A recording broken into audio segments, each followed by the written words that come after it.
What did you make of the game today?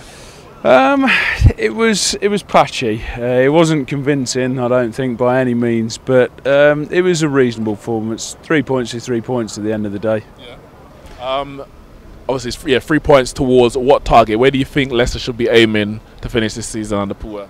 I'm an optimist, but I'm a realist. I think if we finish 7th, I'll be more than happy with that, definitely. But yeah, you know, you always want to push the top 6, being a club of our size, and have to win in the league. But I think a lot of fans here need to probably get real, and 7th would do us nicely. Getting back into Europe again would be a good achievement for us, I think. It was definitely a game of two halves, I'll say, out there for me. Obviously, Huddersfield got the early goal as well. Do you think the tactics that Puel's trying to implement suits the players that he's got at his disposal? Possibly. Time will tell. I think a lot of fans are pretty impatient at the moment. They probably need to give it a bit more time before you make that call. But yeah, again, being realistic, you know, we're 1 point off 5th place, Man U, at the moment. So, you know, you can't be too unhappy with that, but a lot of fans seem a little bit disillusioned. I think it's unfair on Puel, but I guess because he's not a very inspirational speaker and we're not attacking as we have been the last few seasons, I think he's not inspiring a lot of the fans, let's put it that way.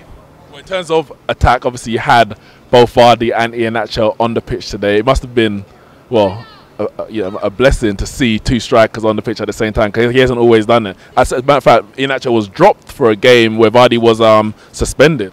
Yeah, exactly. You know, 2 strikers is a good thing to see. I think, you know, most teams at the top, or definitely attacking teams, are always going to play those 2. But yeah, you know, sometimes the 4-5-1 tactics or more defensive are good if you go into Old Trafford. Not so good if you're at home against Huddersfield. Then yeah. You know, but it worked today, and at the end of the day, we're 1 point off 5th, and a lot of people need to probably sort of take a step back and realise that's where we are. If we ended up in this position at the end of the season, you couldn't be really unhappy with that.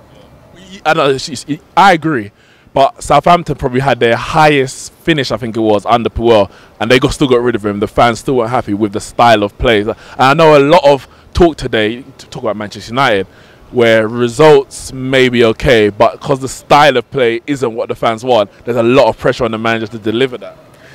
Yeah, there always is, and I think fans probably get ahead of themselves a wee bit at all clubs, you know, that haven't just come up immediately anyway. If you've been here a few years, then you want to see your club pushing on, but I mean, yeah, the football isn't the most exciting, and I think we've had a bit of excitement down here the past few years, to say the least, with European trips and you know, that winning the league thing that happened, you know, a couple of years back. But yeah, you know, it's at the end of the day, you've got to say fans want to see attacking football, and it's not the most inspirational or exciting of football at the moment. But you know, let's probably give them another half a season, I'd say, personally. And if we're still in 8th, that's not a bad result for Leicester City, you know.